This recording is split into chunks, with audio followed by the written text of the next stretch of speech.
Mesdemoiselles et messieurs, une fois de plus, bonsoir et bienvenue à tous dans ce nouveau numéro de débat pour la nation. Nos sincères excuses à tous nos fidèles téléspectateurs qui nous ont attendus la semaine passée, la semaine dernière. Suite à quelques petits problèmes techniques, nous n'avons pas été en mesure de produire cette émission, mais cette semaine, nous revenons en force avec l'actualité en pompe. Nous vous disons toujours d'habitude que dans cette émission, nous devons arriver à dénouer le nœud de la discorde et créer les conditions de la concorde. Mesdames, Mesdemoiselles et Messieurs, une fois de plus, merci. Merci à cette équipe technique, toujours de mèche avec nous, à Magloire Matundu, à 16 mm et toute l'assistance. Débat pour la nation va continuer à tabler sur les questions des leurs. Le calendrier électoral continue à faire couler encre et salive. L'idée d'une possible prolongation pour les uns, transition pour les autres. Réfléchir sur ces plateaux par rapport à cet état de choses. Et la cerise sur le gâteau, c'est l'allocution du ministre des Affaires étrangères congolaises à l'endroit des ambassadeurs. Demander aux ambassadeurs de ne pas prendre parti avec les acteurs de l'opposition.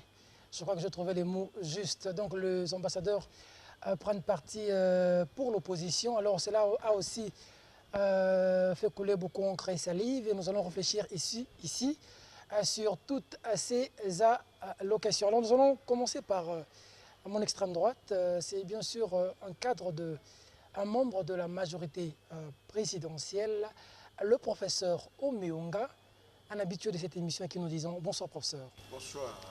Comment vous allez professeur? Ça va très bien. Ça va très bien. C'est la deuxième fois que j'assiste à votre émission et je pense que c'est la meilleure. Merci beaucoup professeur Omeonga. Le président Atundu qui est avec nous sur ce plateau pour la première fois qui nous disons bonsoir président. Bonsoir. Comment vous allez président? Je porte bien. Comment se porte la majorité présidentielle? Excellemment bien et normalement bien. Merci beaucoup président. À ma droite c'est le professeur Kalele Kabila. Bonsoir professeur. Bonsoir Peter. Président de Front pour un nouveau type de Congolais, je rappelle ici de l'opposition. Comment vous vous portez professeur? Mieux que toi. Et enfin le professeur Dr Chancelier Nzita Dinzita, président du PPPC, Parti de Peuple pour le Progrès du Congo. Bonsoir professeur. Bonsoir. Comment vous allez professeur? Je porte très bien, merci. Le PPPC se porte bien. Nous sommes prêts pour les élections. Alors nous restons avec vous. J'ai dit au début de cette émission, la cerise sur le gâteau, c'est les déclarations du ministre Tambo Mwamba. À quelle lecture avez-vous fait de ces déclarations à l'endroit des ambassadeurs? Bon, aucune. À mon avis, nous ne sommes pas là à donner des leçons aux ambassadeurs. Et chacun a droit à son opinion. Donc, je considérais que c'est peut-être l'opinion de M. le ministre des Affaires étrangères qui ne nous engage pas. Mais je pense que pour l'argument, il serait intéressant que nous puissions un peu atterrir en douceur avec ceux qui sont avec nous. Nous sommes des Africains, chez nous quand un étranger est chez vous, on fait des reproches à un étranger de manière cordiale. Donc je ne suis pas chaud avec... Lorsqu'on se rend compte que l'étranger commence à avoir un parti pris, ça pose quand même un problème. Hein? Je ne pense pas que c'est la manière de le faire en diplomatie, mais à cela tient. Merci beaucoup, Président Atundu. Les déclarations du ministre, comment vous l'avez jugé? Je pense que le ministre des Affaires étrangères, en l'occurrence, c'est le gardien du temps. Il a l'obligation de rappeler aux uns et aux autres l'essentiel, les dispositions essentielles et fondamentales du traité de Vienne, je crois, traité diplomatique qui régissent les relations entre États. Et s'il estime qu'un diplomate ou un groupe de diplomates a un comportement qui pourrait déraper, je crois qu'il est de son devoir d'attirer l'attention pour éviter un malentendu, ne pas parler des crises. Parce qu'en plus, il faut voir l'évolution aujourd'hui du comportement des diplomates. Au début, les diplomates étaient des gens discrets, qui disaient disait en langage feutré qu'ils ne prenaient pas d'initiative de nature à être interprétée comme une intrusion dans les affaires intérieures. Mais aujourd'hui, la diplomatie est devenue plus caractérielle, elle est devenue plus audacieuse, plus avant-gardiste, et il est normal que le ministre des Affaires étrangères s'adapte à l'ère du temps. Ça veut dire que c'est fondé, ce qu'a fait le ministre, c'est sur des bases qui sont quand même fondées qu'il a... Je pense, lorsqu'un ministre des Affaires étrangères parle au nom de son gouvernement et donc au nom de la République, je pense que ce serait ne pas avoir une grande opinion sur son État que de penser qu'il n'a pas réfléchi à ce qu'il a dit. Merci beaucoup, Président Atundu. Professeur Kalele, quelle est votre analyse, votre lecture des propos du ministre? Je note d'abord que dans notre pays, comme dans bien d'autres d'ailleurs, ce n'est pas le ministre des Affaires étrangères qui définit la politique étrangère du pays. Ce n'est pas lui qui accrédite les ambassadeurs. C'est le chef de l'État. Donc n'exagérons pas la sortie de monsieur le ministre des Affaires étrangères. S'il a fait ça, il doit certainement avoir eu quitus du président de la République. J'ai suivi cet entretien. J'ai retenu quelque chose qui m'a choqué lorsque le ministre des Affaires étrangères dit que les ambassadeurs servent d'officine à l'opposition. Ça devient des têtes pensantes de l'opposition. Je ne veux pas m'attarder sur l'injure publique. Ça part d'un constat, comme le dit le président Atundu. Il a réfléchi avant de tenir de propos pareils. Oui, mais il a réfléchi avant de nous injurier publiquement. Nous prenons acte. Je dis que ces propos m'ont semblé être des propos qui traduisent une panique dans les gens au pouvoir.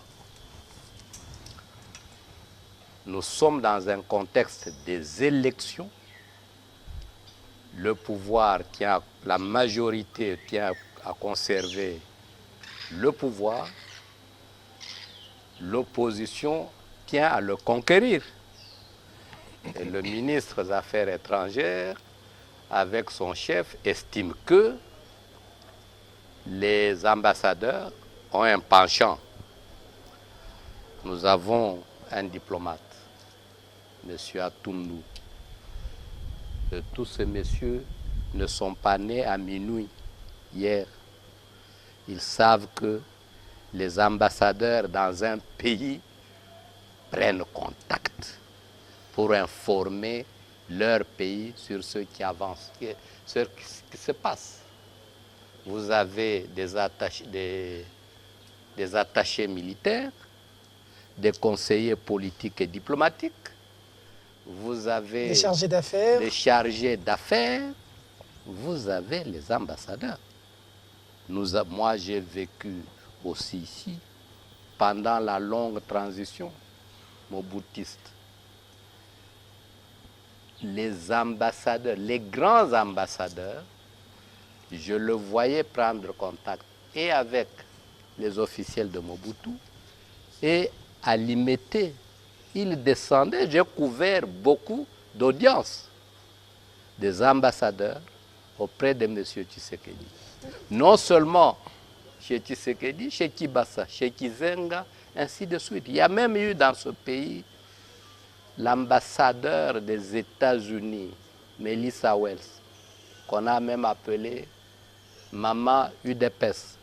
Donc, que les ambassadeurs s'informent, prennent contact avec les gens du pays, qu'ils soient des politiques, qu'ils soient des scientifiques, qu'ils soient des hommes d'affaires, en temps normal, je n'y vois aucune anomalie. Ça a été ainsi depuis toujours, mais si aujourd'hui le ministre des Affaires étrangères monte au créneau, ça veut dire qu'il y a eu un constat amer qui a été Non, fait. c'est-à-dire qu'il y a une panique.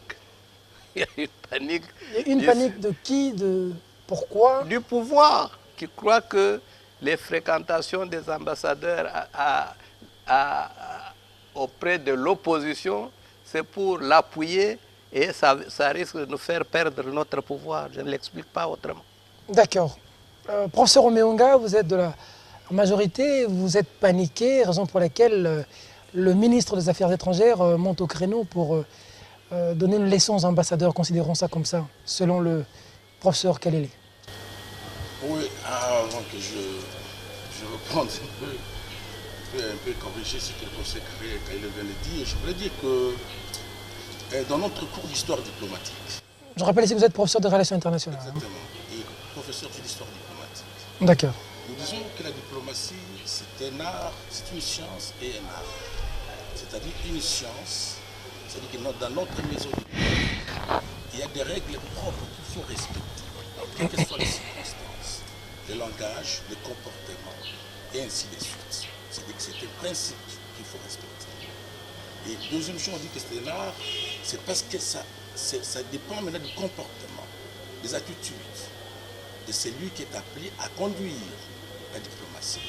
C'est pour ainsi dire, professeur Kalele, que si par exemple il y a eu des rapages par rapport à l'art, c'est-à-dire par rapport au comportement de celui qui conduit la diplomatie, cela ne peut pas impliquer d'emblée directement que peut-être le président de la République a été au courant. Ça veut dire que vous reconnaissez quand même qu'il y a des rapages, mais qui se limitent au chef du ministre.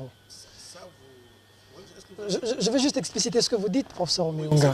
J'ai dit, quand il y a un si, il y a un conditionnel. C'est Bon. pas. Bon. C'est-à-dire que s'il y avait des dérapages, Mais selon vous aussi, on doit parler au présent.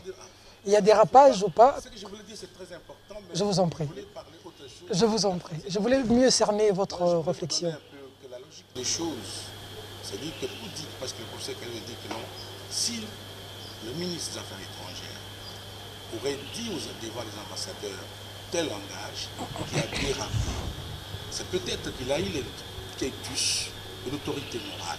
C'est que je dis non, parce qu'on peut te donner quelque chose à faire et que ce n'est pas nécessairement quand il y a un dérapage, que parce que le chef a fait ça.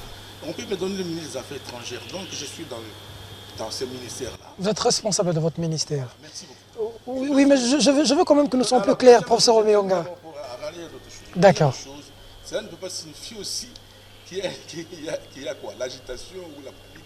Vous êtes agité, vous êtes paniqué. C'est-à-dire que le fait tout simplement que le ministre des Affaires étrangères, effectivement, je peux dire qu'il y a eu une petite maladresse de communication. Parce que j'ai dit, De qui? Du ministre Du ministre. à l'égard des ambassadeurs. tout à fait. Parce que même si, comme dit le président Tino, s'il y a eu de reproches à faire au corps diplomatique, s'il y a eu quelque chose à prendre, c'est pas. Il y a toujours, comme j'ai dit, dans cette maison diplomatique, il y a des règles, il y a la manière de parler à ces gens-là, comme le professeur Kalele disait, que les gens qui représentent les pays, dans notre pays, c'est-à-dire, comme il a parlé des conventions de Vienne, c'est-à-dire dans cette convention, il y a des codifications, c'est-à-dire il y a des règles qu'il faut tenir pour parler à ces gens-là, pour faire la correspondance à ces gens-là. Est-ce qu'il fallait-il tout simplement, d'une manière voilée, dire, comme le professeur Kalele qui a suivi, que non, vous ne pouvez pas parler aux gens, vous faites de l'officine, donc aux gens de l'opposition. Dire comme ça. Cela peut amener à une frustration, sans les attendre, sans quand même le voir. Et ce sont ces gens-là, même s'ils sont mécontents, et s'ils ont chacun ce qui le concerne, parce que dans cette histoire-là, diplomatique, il faut qu'il y ait la vocation et aussi la formation. Les deux là forment un bon diplomate. C'est-à-dire que la vocation, chacun peut être ministre. Ça veut dire que le ministre des Affaires étrangères a une vocation, mais la formation manque. C'est ce que vous voulez dire. Moi, je vous parle en tant que professeur d'histoire diplomatique, des relations. Raison pour laquelle nous avons voulu que vous soyez présent sur ce plateau, C'est pourquoi j'ai dit, monsieur le professeur. les deux choses-là, en tant que professeur des relations internationales, d'histoire diplomatique, c'est très important pour quelqu'un qui conduit la diplomatie. Pourquoi? Parce que la première mission des diplomates, c'est de ramener, de bénéficier tous les intérêts aux nationaux, à la population. Pour son pays, pour sa Voilà. nation. Et deuxième mission, c'est pour dire, faire ce qu'il faut faire. Si ce sont mes ennemis et que lui, le diplomate, le professeur Nzita, il doit faire tout pour ramener les ennemis à des amis. Ce que le ministre n'a pas fait. Ce que le ministre n'a pas Je fait. vous donne des principes élémentaires. Mais nous voulons, puisque nous avons un cas, pour le cas échéant. Je l'ai dit peut-être, il y a eu toute maladresse de communication. D'accord. Pour autant qu'il y a agitation. C'est pas pour autant Il peut y avoir de retombées par rapport à ce que... Il peut y avoir de retombées par rapport à ça. Les retombées, ça dit quoi? Effectivement, si ces gens-là sont mécontents, vous ne les saurez jamais parce qu'ils respectent ces comportements-là, de ne pas manifester leur mécontentement publiquement. Mais c'est pourquoi je dis, la mission première des diplomates, c'est de ramener le bénéfice à la population dans ce pays. Les intérêts nationaux doivent être respectés au départ. D'accord. Tout en se préservant les droits de ne pas gêner les interlocuteurs. D'accord. C'est une convention du Genève, c'est une convention, c'est une codification des relations diplomatiques. D'accord, avant que je ne prenne... Cette histoire-là, je crois qu'il y avait une maladresse politique, mais j'insiste pour dire que non, ça n'a pas amené à des agitations. Ça ne peut pas impliquer le président de la République parce que Tambe Mwamba a fait quelque chose. Selon le professeur Kalele, c'est le président de la République qui dicte la diplomatie. L'autorité morale. D'accord, je veux voir à chaud la réaction du président Atundu. Il y a une panique au sein de la majorité, raison pour laquelle ça s'explique par cette réaction du ministre des Affaires étrangères. D'abord, le ministre des Affaires étrangères ne s'est pas exprimé en tant que membre de la majorité. Je vous ai dit, c'est la voix de l'État, c'est la voix de la République. Eh bien, il en a la charge jusqu'à ce qu'un autre gouvernement remplace celui-ci. Donc, il ne s'agit pas de majorité-opposition. Deuxièmement, j'ai suivi avec beaucoup d'intérêt Le professeur Roméo. de la pensée. Le professeur Roméo Nga. Mais seulement, ce qu'il dit était vrai et pertinent il y a peut-être 30 ans. Parce que depuis que le monde occidental a considéré que la démocratie était un élément structurant d'un État viable, d'un État promu au progrès, eh bien, le langage diplomatique a changé de tonalité. Dans ce pays, nous avons connu des diplomates qui s'adressaient à un chef d'État sans prendre les gants. Et donc, aujourd'hui,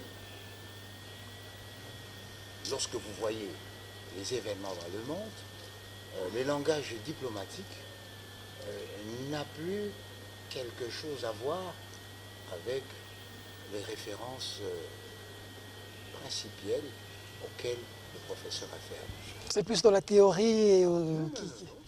Alors, moi, la conclusion est celle-ci. C'est que l'histoire diplomatique évolue et il faudrait que nos chercheurs Évolue aussi. intégrer cet élément que j'ai appelé la diplomatie caractérielle. Aujourd'hui, être bon diplomate, c'est de savoir dire presque brutalement ce que l'on pense et ce qui ne va pas. Alors, il y a quelque temps, comme l'a dit le professeur, c'était un langage feutré. Vous avez été ambassadeur, vous vous retrouvez dans un pays et il y a le ministre des Affaires étrangères de ce pays qui tire un boulet rouge sur vous comme le ministre Thomas Mabala l'a fait. Comment réagiriez-vous? Les choses ont changé. Aujourd'hui, allez, je prends l'hypothèse où le ministre a tiré à boulet rouge. Est-ce que nous ne connaissons pas dans ce pays et ailleurs dans le monde où les ambassadeurs tirent à boulet rouge sur le gouvernement, sur le ministre? C'est pour cela que je dis il faut voir l'évolution de la pratique diplomatique qui a changé de tonalité dans son expression. Je vous ai dit que c'est plus caractériel, c'est plus impulsif. Tandis que dans le temps, la diplomatie était plus apaisée, n'est-ce pas? Le double langage, c'est ce qu'on appelait le langage diplomatique. Voilà. N'est-ce pas? Quand vous n'êtes pas content, vous dites... Voilà, professeur Roméo ne semble pas être d'accord, mais je vais prendre le professeur de la pratique. Vous êtes de la pratique, le professeur est plus de la théorie. Non. Et le professeur, sa théorie date des années 30. Ça fait 30 ans passés. On va revenir à vous, professeur. Réaction, professeur Nzita. Vraisemblablement, il y a panique de l'autre côté. Et si vous lisez l'histoire des 3 derniers mois, et ce n'est pas seulement les lettres qui tombent sur les AMP, c'est le MP, ce n'est pas la promesse qu'ils vont gagner au premier tour, mais avoir l'élection à tour unique. Ce n'est pas... Donc sûrement qu'ils veulent un peu contrôler qui dit quoi, et malheureusement que maintenant on pense qu'on a un code linguistique à donner aux diplomates, et ça c'est marrant parce que je pense qu'il y a un peu trop d'erreurs diplomatiques depuis 1997. On doit apprendre un peu de son passé, le plus récent. Donc certes la panique a fait qu'on a perdu la courtoisie africaine et les langages diplomatiques que je ne pense pas qui a réellement changé. Et les rôles des diplomates est bien connu et resté stable. Et dans les cas échéants, Il y a seulement agitation et panique. je pense que, bon, il y a de l'autre côté agitation et propagande, ça c'est autre chose. Mais oui, il y a maintenant panique parce que Agitpro ne marche pas comme dans l'ancienne soviétique. D'accord, nous allons clore le dossier, mais avant que nous ne puissions clore ce dossier, professeur Nyonga, pour que je puisse clore avec le professeur Kalele Kabila, juste une réaction à chaud, puisque j'ai vu que vous avez voulu réagir. Merci beaucoup. Merci, je vous remercie parce que, non, ce n'est pas un étonnement, mais je crois que le président Toundou ne peut pas dire devant la télé comme ça. Vraiment, je regrette beaucoup le président Toundou. Et parfois, ce sont des étudiants qui vont suivre, dire que non, avec l'évolution diplomatique, on dit qu'un langage a évolué maintenant, les diplomates doivent parler brutalement. Non, il ne doit pas. À changer de tonalité. La tonalité, c'est quoi? Changer, il ne doit pas, mais malheureusement, les principes... Non, je termine demain. Est-ce que je peux vous mettre des choses élémentaires? Un diplomate a comme mission d'amener la paix. Un diplomate a comme mission de sauvegarder de la paix, a comme mission de l'intérêt national et dans la tonalité qui prône que ça évolue, je ne sais pas dans quel... Je ne prône pas, je constate. Non, même pas constater. Non, je constate. Je vous ai dit que non. Je vous en prie, Président, vous allez avoir la parole. Manuel diplomatique, ou même dans la pratique, il y a un cours qui se donne, mon ami, le professeur collègue, le professeur Kaba m'a donné un cours de pratique, droit et pratique diplomatique. Je crois qu'il a actualisé le cours. J'ai consulté ces cours, je n'ai jamais... Ça date pas de 30 ans passés. Hein. Ça, c'était un langage. Il ne faut pas dire ça devant la télé. Bon, vos réflexions, je respecte beaucoup. C'est des 30 ans passés. D'accord. Le langage doit évoluer sur le plan diplomatique pour être la tonalité vis-à-vis des corps diplomatiques. Attention. Et le ministre des Affaires étrangères sent très bien qu'il est dans votre pays. Parce que lui, il est là où un langage apaisé, quel que soit les choses qu'il a trouvées, parfois qu'il n'a pas de preuves, même s'il a des preuves, faut-il les reprocher publiquement comme ça, comme le dit le professeur, le président Toundou? Dit, nous cherchons la paix. Mais comment pouvez avoir derrière des amis avec un tel langage et tonalité? Même si la Grande-Bretagne voulait être derrière vous-même, nous sommes dans la majorité, avec telle brutalité de langage, mais vous éloignez votre interlocuteur. Et quel est le compromis? Je n'ai jamais... Il faut... Ah bon, je ne peux pas... Le président Toundou... D'accord. On débat d'idées. On peut être dans le même courant, dans une même plateforme, on débat d'idées. On sent que dans la majorité, il y a quand même un débat d'idées. C'est intéressant. Il ne faut pas que cela soit comme un conseil dans des stratégies diplomatiques de la majorité. Ça, je ne peux pas. Ce que dit le président Toundou, il ne faudrait pas que... Les spécialistes, il peut consulter tous les spécialistes en relations internationales pour dire que maintenant, un langage brutal, où il ne dit pas de la tonalité, je ne sais pas, c'est ça. L'évolution de la tonalité. Depuis quand? D'accord. Je constate. D'accord. Tu me parles de 30 ans, mais Et je ne... ça, je ne sais pas. Bon, écoutez... D'accord. Je ne processe pas. Alors, je n'ai nous pas sommes devant la télé, je conseille. Je n'ai pas la pesanteur de l'opinion des étudiants, mais j'ai moi la liberté de penser. Et d'expression Et surtout. d'expression aussi. Oui, on réfléchit ensemble. En tant que président, praticien de la diplomatie, je constate que les choses ont changé. Il y a 30 ans... Je termine. D'accord, termine. On va donner un petit crédit à quelqu'un de la matière. Exactement. N'est-ce pas? Vous êtes pro. Je suis pas quand même. J'ai dit que vous êtes professeur. C'est pourquoi j'ai dit, lui dit dans la pratique. C'est pourquoi j'ai dit, il ne faut pas avoir seulement la pratique, il faut avoir des théories. Ajouter à la vocation, la connaissance. La pratique. C'est comme vous avez dit, ajouter. La pratique, ça évolue. D'accord. La pratique, elle est figée. Je vous en prie, je vous en prie, Finalement, Président. nous, on est venu. Je vous en prie, Président. On n'est pas Je vous en prie, venu sur Président. ça. Je vous en prie, je vous en prie, je vous en prie. Et je paraphrase ce que vous avez dit, à la vocation, il faut ajouter la connaissance. Il faut la formation. La formation. Exactement. Les deux font vraiment un bon diplomate. Et la pratique aussi. Non, c'est la- D'accord. Professeur Kalele Kabila, une réaction pour prendre le deuxième dossier. Oui, une réaction avec plusieurs points. J'ai l'impression qu'on a la difficulté ici de départ.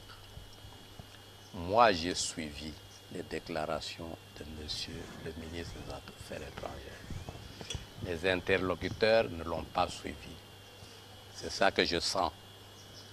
Parce qu'à ce moment-là, on suppose. Parce que dans cette histoire, il n'y a pas que officine. Et tout ce qui se dit là-bas, les opposants qui voyagent à gauche, à droite, qui sont reçus à gauche, à droite, etc. C'est des éléments. Donc le point de départ aurait été que nous ayons suivi ou que nous ayons eu le texte. Il y a une difficulté. Deuxièmement, je constate également, comme M. Atundu, que la pratique dans le langage a beaucoup changé. J'ai des exemples. Lorsque Hitler constitue son gouvernement, il a évacué et les officiers militaires et les diplomates de carrière du gouvernement précédent. Avec comme base, je veux avoir une politique étrangère plus agressive et même un peu gangster. Nous sommes dans les années 38, 38-39. Il met Ribbentrop comme ministre des Affaires étrangères. Ça change. Aujourd'hui, pas plus tard que hier, on a entendu M. Kouchner, ministre français des Affaires étrangères, parlant du Zimbabwe. La France ne reconnaîtra un gouvernement au Zimbabwe que dirigé par Morgan Tsvangirai. C'est récent ça. Juppé sur la Libye. Notre objectif, c'est de nous débarrasser de Kadhafi. On ne met plus les gants dans ces histoires-là.